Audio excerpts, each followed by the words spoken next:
up? Hey, everybody. How are you? Namaste. Welcome back.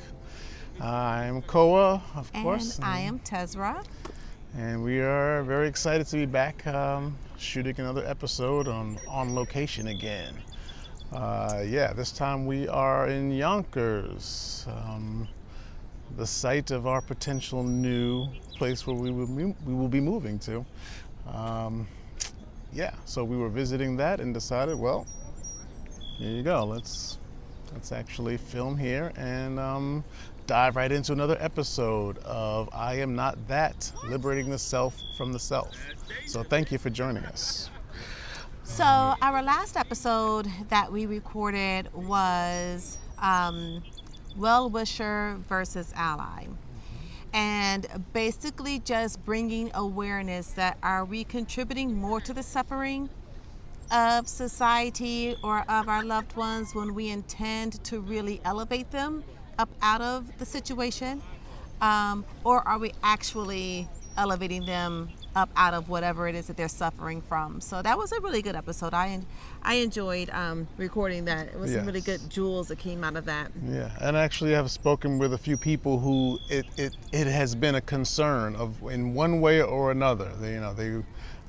People were saying, I'm like basically one of the only black people at my job, and so I'm the go-to. Well, let's see what he thinks about it. And it's like that level of trying to not shun people away, but there was people have been in certain situations where it comes up. How can we all be the most effective when it comes to helping one another, and with all this racial divide? So it was an excellent episode.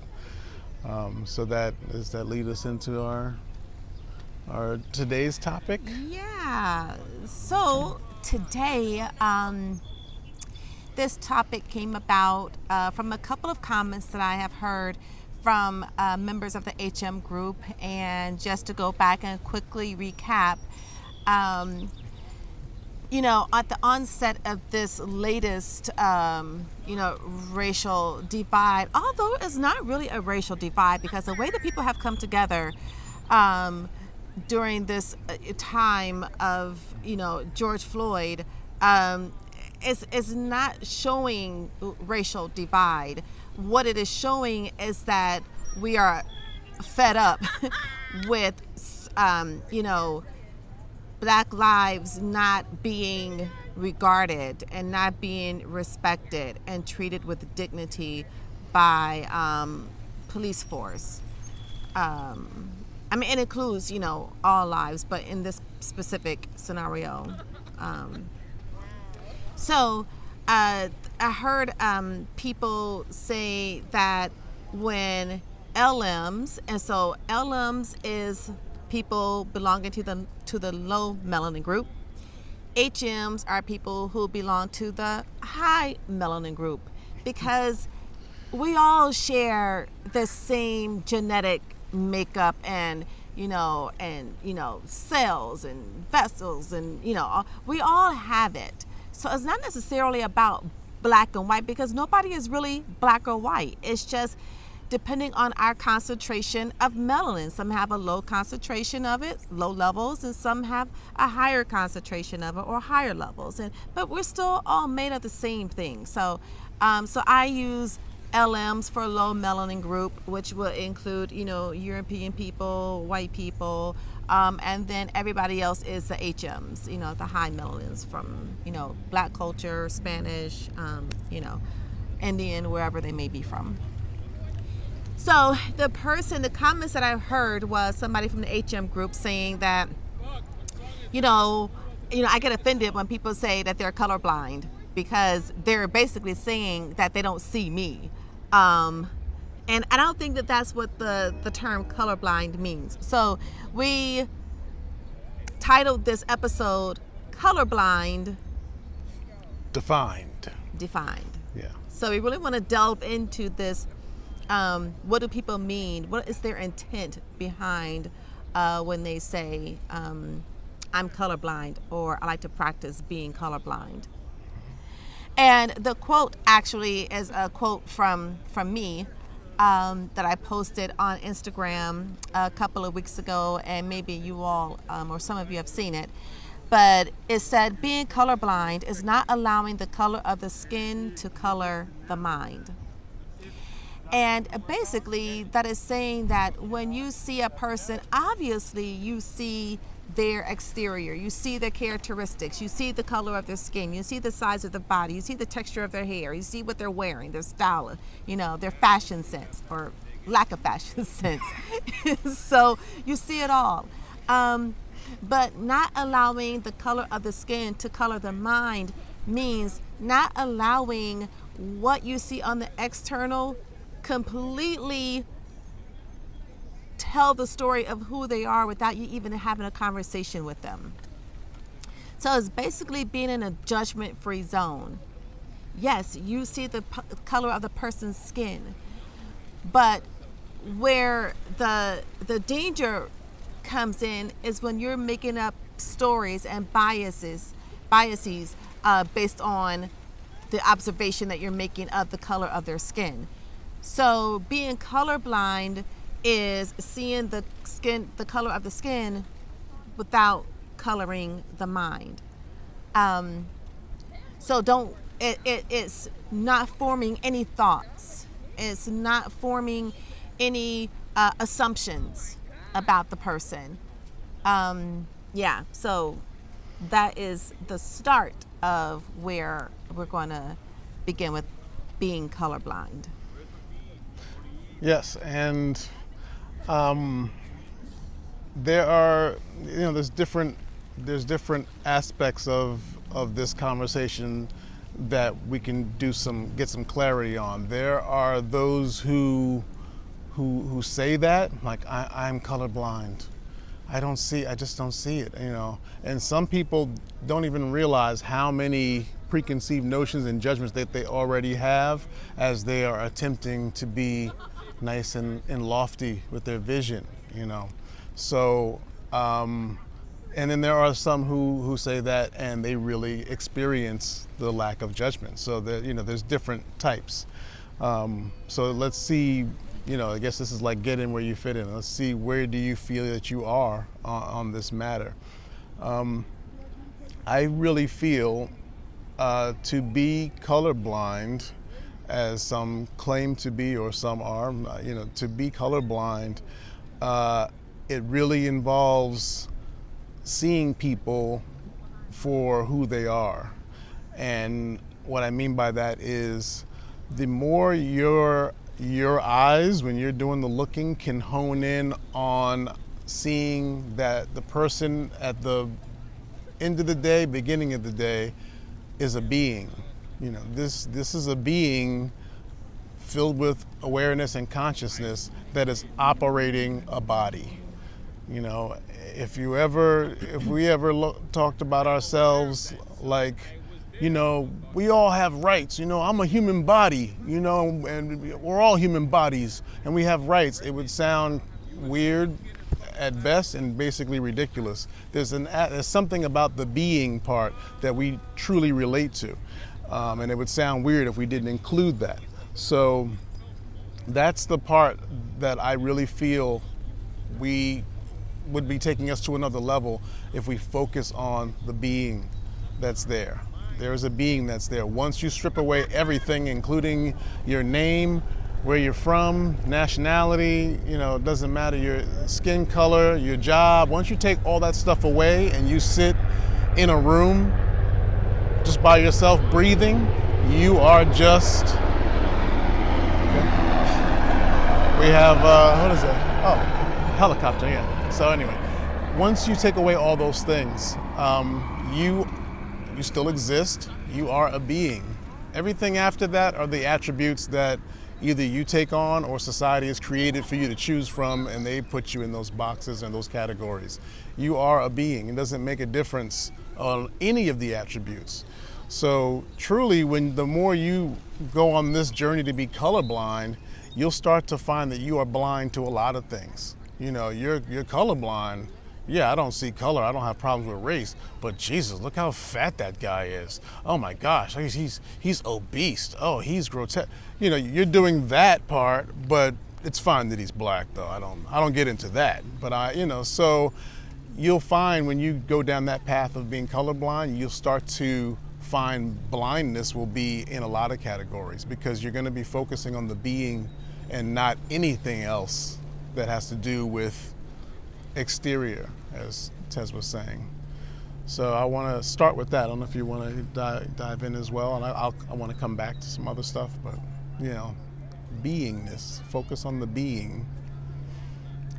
So the true intention of being colorblind is, when people say that, it was what Koa is saying. It's saying that they recognize you as a being. And here's the thing, is that it would behoove us to be slow to be offended. Because I think that's a lot what's going on right now. We're so hypersensitive that no words can be said, be shared, be expressed without a person taking offense to it. Or, and especially I'm going to speak specifically to the HM group. It's like if a person of the LM group says, well, when I see you, I don't see color. I've heard people be offended. They took offense of that. Well, when they're telling me that they don't see color, well, I take it as in they're telling me they don't see me. Well, and again, and I said this in another episode, is that, which side do we want? When people do see our skin color, then we get upset because, and I understand, because normally when people see skin color, they start to attach, assumptions, judgments, ideas. So yes. But then if they're saying they don't see skin color, then it's like taken as, oh, what? So they don't see me as a black person. They don't, they're not seeing who I am. So what I would say is be slow to be offended, because if you're quick to be offended, you're going to be offended at every turn that you take. And unless you want to live a life of always feeling insulted, of always feeling like somebody has wronged you, if you enjoy that, then by all means, go for it. But if you want to live that life of equanimity, if you want to live that life of harmony and peace, then being slow to be offended greatly helps you on that path. So I just wanted to say that first and foremost. When people say things like that, don't be so quick to jump to the offensive. How dare they say that to me? What they talking about? They don't see my skin color. How can you miss it? So let's just pump the brakes a little bit and give a little bit more of a deeper insight on what the comment actually is intended to mean. So getting back to the true intention of being colorblind, yes, a person is saying that I am seeing your beingness. I'm seeing you as a person of the human race. I don't want to see you as a person that society boxes you into. I believe that is what the true intent behind being colorblind is. It is not allowing the labels, what the media portrayals are, what our own, mental constructs have, told us. It is not allowing those things to color our mind.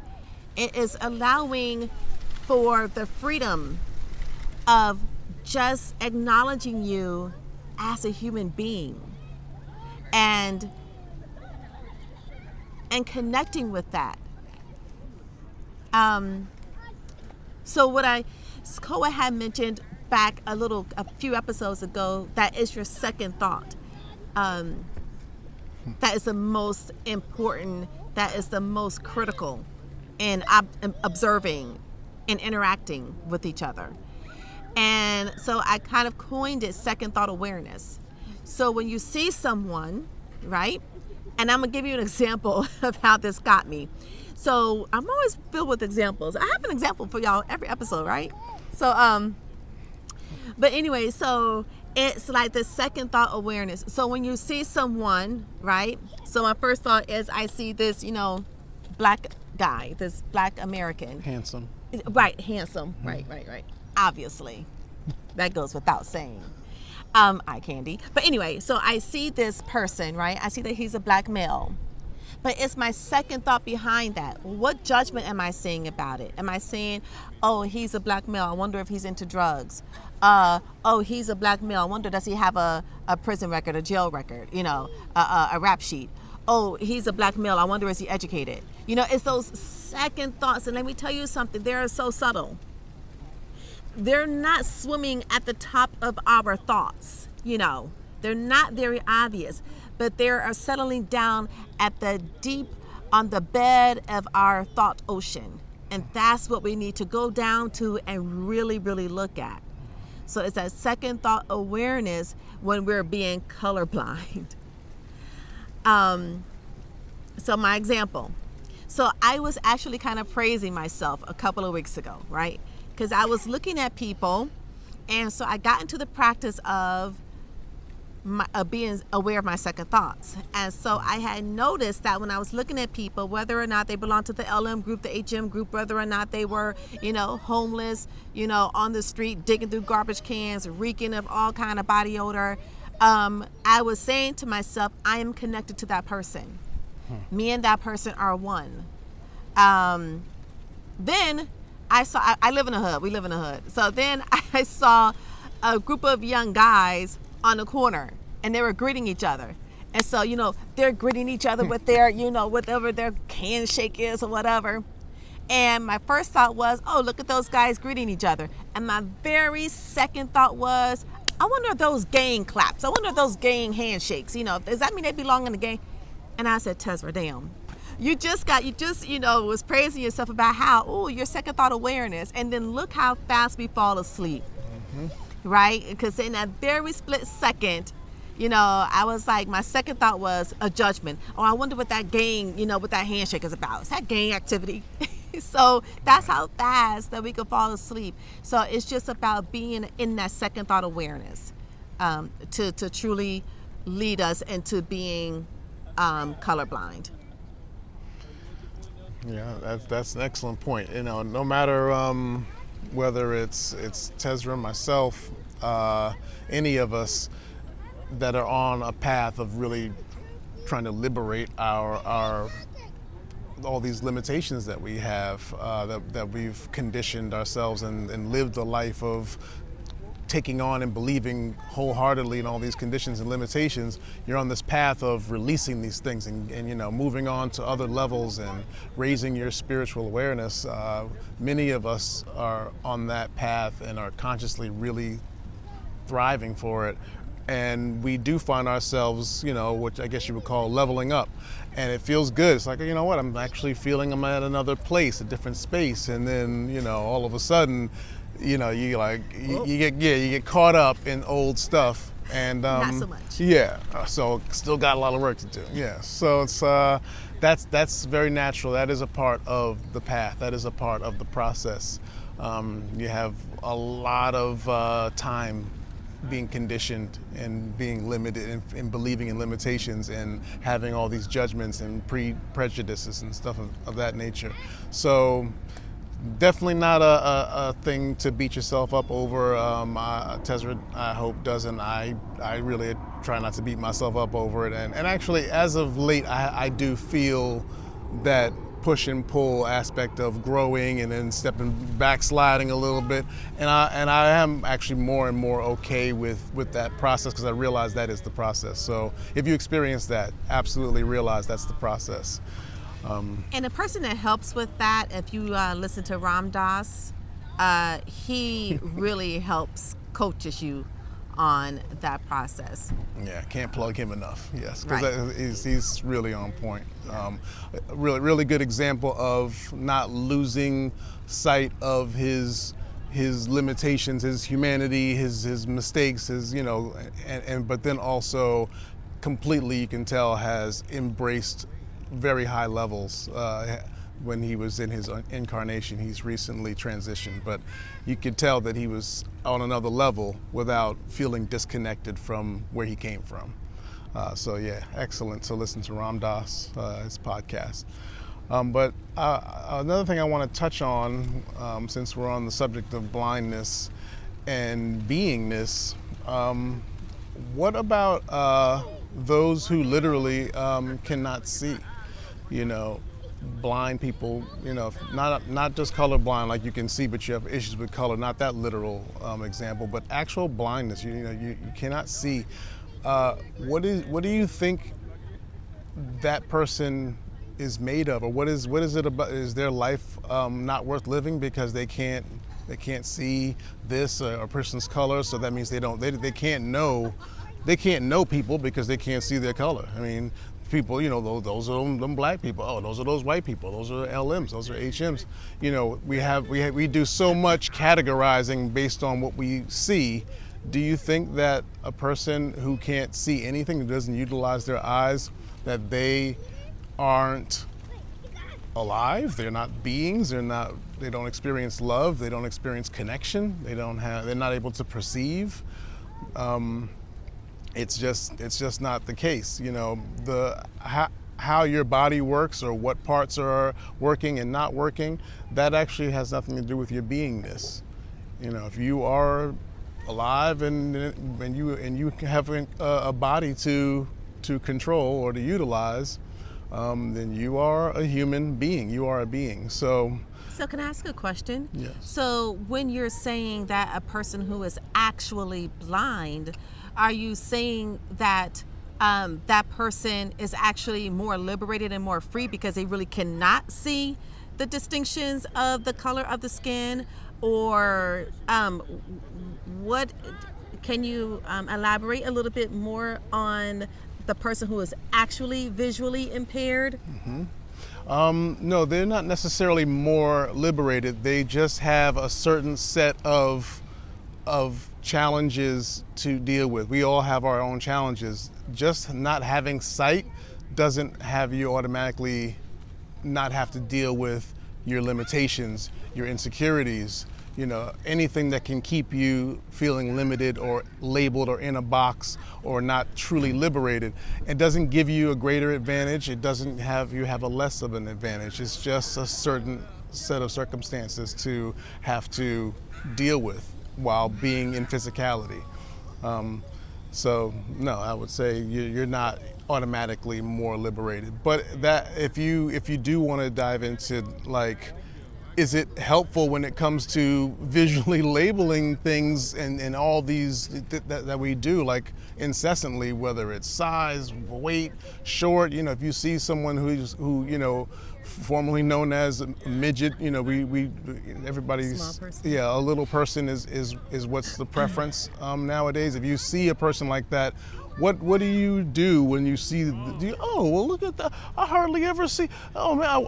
They must have. Do you have an inner dialogue going on just at the sight of a person, no matter what their limitations are? Not limitations, but their characteristics are. That is eliminated, I suppose, that visual aspect if you are completely blind. But it does not mean that you don't have to go through a ton of things to actually feel connected as a being to, you know, all of life, and actually have your heart be more open. I mean, you can be blind and be an asshole. I mean, that's, you know, you can be blind and be very loving and giving and compassionate. So I think what I'm looking for is correlating the person who is actually visually impaired to color blindness. Like, how are you bringing those two together? I'm bringing them together by saying that a person who says, I'm colorblind, I don't see these aspects, that you're honing in on just the beingness of the person, which means that you are being as a person who doesn't see at all. When they have to connect with someone, they just have to connect with the being of them. They just that's how they connect. Okay. They truly are only engaging with what they can sense from you, get from you, and connect with you as. So Got it. Thank you.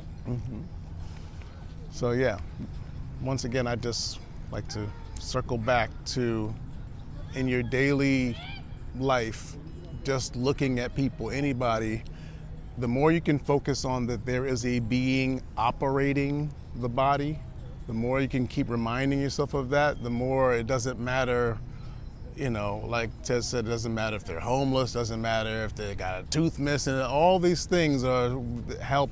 We're quick to, we're quick to do something on our visuals.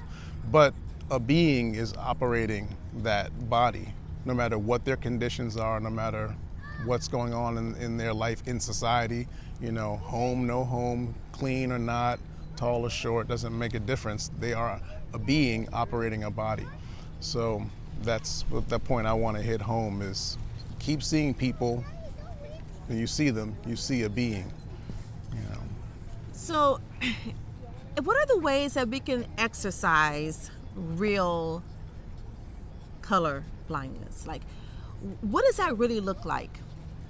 So, how about this? So there are a lot of different, apparel, clothing lines that adorn, HMs with afros, with what do they call it? With the, not pop culture, but, like historical figures? Not historical figures, but something like, like what Martin is, the show Martin. It's not called pop culture, but it's called some type of culture. Black culture. No, it's not that. I can't think of it. But anyway, so just think of it this way. So, when an HM wears that, like say for instance, if I had a t-shirt on of an HM with, a beautiful afro, well, I mean, for me, it's beautiful because I'm celebrating my culture, but it's also kind of redundant because I am that, right? But if I have a member of an LM, someone from the LM group adorning that t-shirt, what a bold statement that is. That's being colorblind. That's like going beyond the skin color barrier or boundary and sharing, of showing, that this is how I'm connecting with you. I'm connected with you. So I don't mind wearing things that represent, your particular culture, because at the end of the day, we're all connected. So, so it's like, use, like, and say for instance, watching films of the Black culture, like The Wiz. So people in my LM groups, let me ask you a question. How many of you have ever seen The Wiz? Which is, it is a more urban version of The Wizard of Oz. And can I tell you, it's it's my favorite musical. It's excellently written, directed, the choreography, the actors is a wonderful film. But how many of you have ever watched it? So this is what it means by being colorblind. It's like delving into other cultures, and then when you look at their skin, you are familiar with, their background. You are familiar with, their culture. So to start, if you want to start exercising being colorblind, go catch, rent, download or whatever, watch The Wiz, watch Uptown Saturday Night, watch, what other film would you recommend? Minister Society. Watch Minister Society. I mean, it's a whole array of films, that depict, what the Black culture is. And also, like, support, businesses that are HM owned. Like for instance, there is Brooklyn Biz Clothing, Brooklyn Biz Clothing USA. You can look her up on Facebook. She has beautiful, t-shirts that, support by adorning other cultures, apparel. Realize what a profound statement that is. A person of an LM group purchasing a t-shirt from the Brooklyn Biz Clothing USA, and it has Malcolm X face on it in a beautiful artistic way, or it just has a beautiful woman of the HM group adorning her afro, whatever it may be. But the impact of that really shows the inclusivity. It really shows our togetherness. It really shows that we really do believe that we are connected.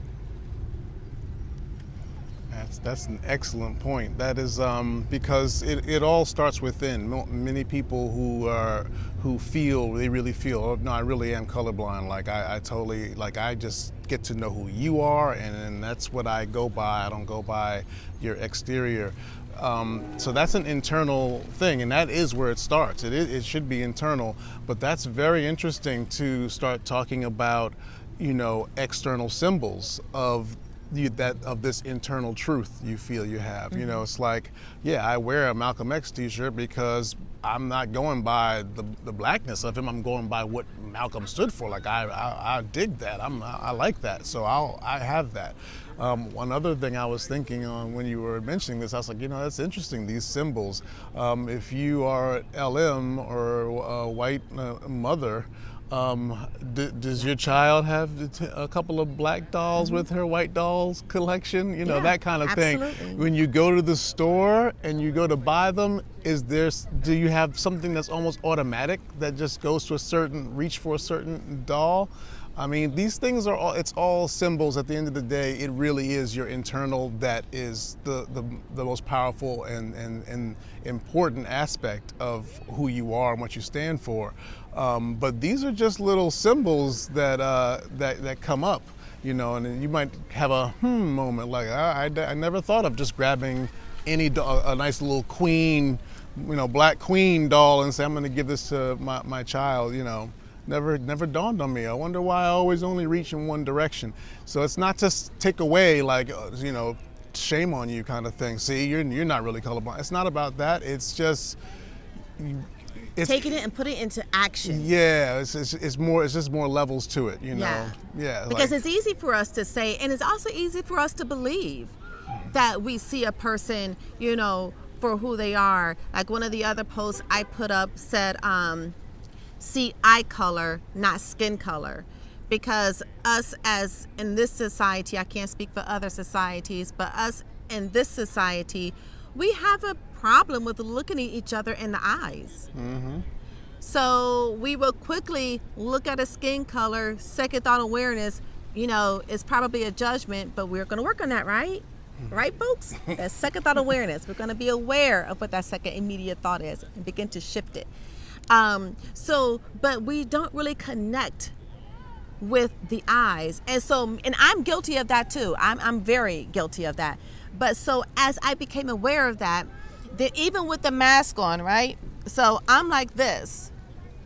And this mask is very tricky. It's very interesting. I want to point out something though. So it's like this, right? And all we have are the eyes. So as I'm wearing a mask, I am purposely looking at the other person's eyes and connecting with them and either giving them a nod or a hello or just a very tender gaze, right? And the interesting thing about a mask is it hides all the rest of this. So you really don't know what the facial expression is. So that's where that energy, the energetic exchange comes into play. And you play with it. You play with, can I send this person good energy and they get it through this mask? Can I send them a smile? Can they sense the smile through my eyes? You begin to play with it. Yeah. So, yeah. After hearing all of this, do you feel where are you on this colorblind chart? Do you really feel, no, I really only connect with just the person? Or is there some parts where you're like, actually, I don't have an Angela Davis t-shirt of any kind, I wonder why. I never even thought about it. So it's just things to engage with. Yeah, and it's not wearing the trendy stuff. Like branding the Black Lives Matter t-shirt, although that's great, but that doesn't count because that's trendy. Mm-hmm. So it's like really wearing something that is just because. Mm-hmm. It just reflects you, and it doesn't make a difference that person is not your same culture or not. So something that Ram Dass says, he tells us to be like trees. Because see, in Mother Nature, this doesn't take place. This paradigm that we live in does not take place in Mother Nature. So when you go into a forest and you see all kind of different trees, right? The trees are not feeling bad about themselves because the tree across from them is a beautiful evergreen tree. Their leaves are so imbued with vibrant green color. Their branches are strong and their trunk is tall, and but the other tree doesn't feel any different than that tree.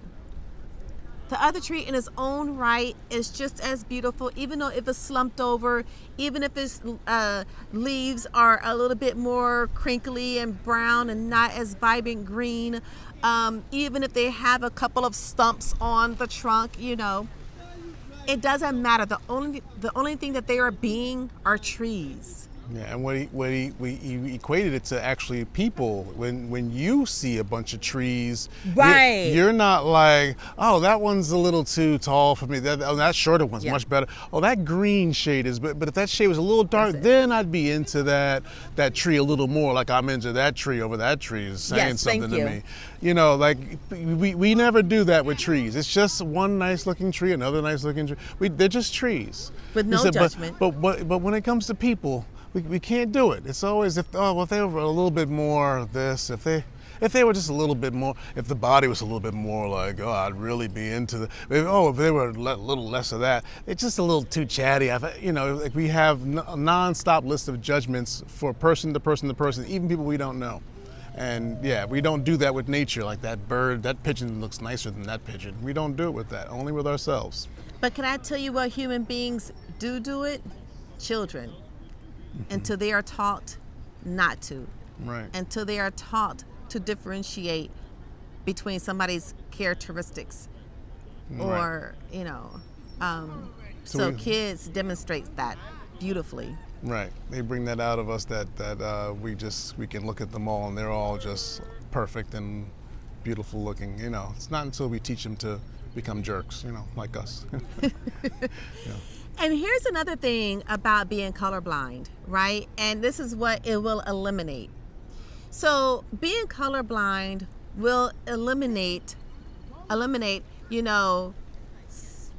language such as, oh, the first black, this, or the first black that. Mm-hmm. Yeah. That shouldn't be so significant. Why is it so significant for this person to have believed in themselves, for one, trusted in their talents, went for their goals, and accomplished it? Why is that so significant? Because their skin is black. What makes their talents and their gifts any different? Being colorblind means that a person's abilities, their talents, their intellect, their level of determination, their level of self-confidence and self-belief is what gets them along in life.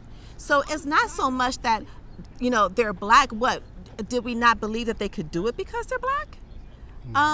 That's societal. That's like when we start doing what we're talking about, when we start being colorblind, then the news will stop saying, guess what, folks? Making such a distinction. Today, the first black da-da-da, It's like whites, we've done that many times, but this is the first black, Right. When we start holding ourselves to a higher standard, then it'll start to not be broadcasted like that, you'll actually have people having an issue with that. You know, like, hey, what's that about? It doesn't Yeah, matter. and I'm sorry, and we won't feed into it because we feel like, yay, the first black, president of Apple or whatever. No, it's just like, okay, of course we would do that. Why wouldn't we do that? We're just as capable and talented as any other, ethnic group. So why are they always singling us out when we do something that seems commendable or when we do something that seems, laudable? Like, did you not think that we could do it? Right. Another example is when we see a member of the LM group with rhythm. Why are we so impressed because they have rhythm? They are, the rhythm is not in the skin color. The rhythm is in the spirit, it's in the soul. There are a lot of people who belong to the HM group that have no rhythm. And there are people who belong to the LM group that is full of rhythm. Right. So let's stop being so impressed with the skin color, if it's doing something that we don't typically do. The skin color is not doing anything. Like I have a post right now on Facebook where it's called the Afro House Dance. And it's dope. It's dope. It's dope for real.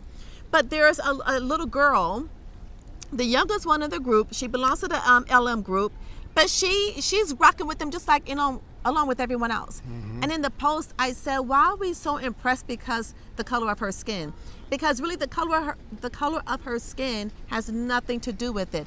I said it doesn't give her rhythm. It's not operating her body. It's not keeping her in sync with all the other dancers. But what is doing that?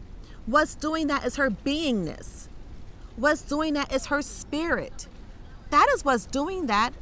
We're giving the skin color way too much emphasis and importance.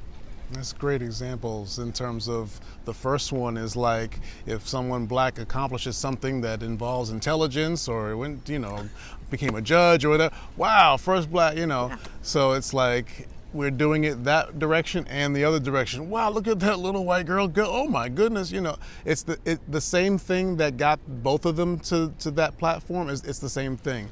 Practice, repetition, study, dedication, persistence, like the qualities of being that you need to accomplish something. You can tell the difference when you're first doing the choreography for a dance and you're trying to get it down and how you're like in your head about it versus once you get it, that's it, you're in it, and you can tell that she put in the practice and the hours and the time to own that because she was owning it. She really was, but she had a propensity for it. Her skin color had nothing to do with that. Right. The first black, I think the last one I saw was some high-ranking official in the Air Force. His skin had nothing to do with that. It was just like Koa was saying, his discipline, his dedication, his applying himself, his believing in himself, his self-confidence, him not buying into what society said that he would or would not be able to do. Yep. So let's be colorblind and realize that the color of our skin is not the determinant. What Martin Luther King said, Dr. Martin Luther King Jr. It's the content of our character, is what we're about. That's the determinant. Yep. So yeah. No, I was gonna say yeah. Well, that Okay. I'm feeling that. Yeah.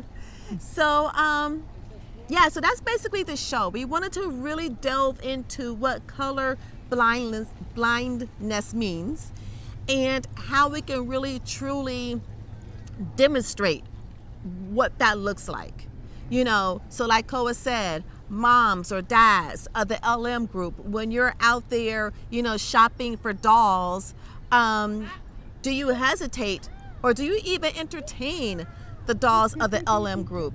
The HM group. And the dolls of the HM group, they could be of any ethnicity. They could be Native American. They could be Indian. They could be of the black culture. They could be African. It doesn't matter. It's just a different culture than yours. And you're bringing that into your home. And you're introducing your kids to this idea of this is what it means to be colorblind, to realize that these people are no different than you are. We just have different characteristics. It's just God's, beautiful creation. We're his crayon box. We're his box of crayons. So let's begin to, I really want to see this. I want to see this. The name of the apparel company that you can go on Facebook and look her up again is the Brooklyn Biz Clothing USA. She has some beautiful t-shirts there. Support, watch the Wiz. Just Google some iconic black films and be familiar with that. That's where you can really take being colorblind to the next level. Expand it. So back to the quote, which was, being colorblind is not allowing the color of the skin to color the mind. The color of judgment. Your mind gets colorful with all that judgmentalness. So yes, let's not let our minds freak out when we see external characteristics. Or maybe not even freak out. Just don't let the mind create all of these judgments and constructs about, because freak out means, oh my God, there's a black person. We don't really do that anymore. But it's just like the second thought awareness. Like, now what are we saying to ourselves? Because hopefully we're moving, and as the world is showing, we're moving into this wave of unity. So hopefully we're saying that, you know what, I'm connected to that person. Look how different that person is from me, but yet we're connected. Yeah. Awesome. So yeah. So let's put it into practice. Yeah, I'm about to say, go out there and practice. Yes. See all these beings operating their bodies. Yeah. So, yeah, thank you. Namaste. Namaste.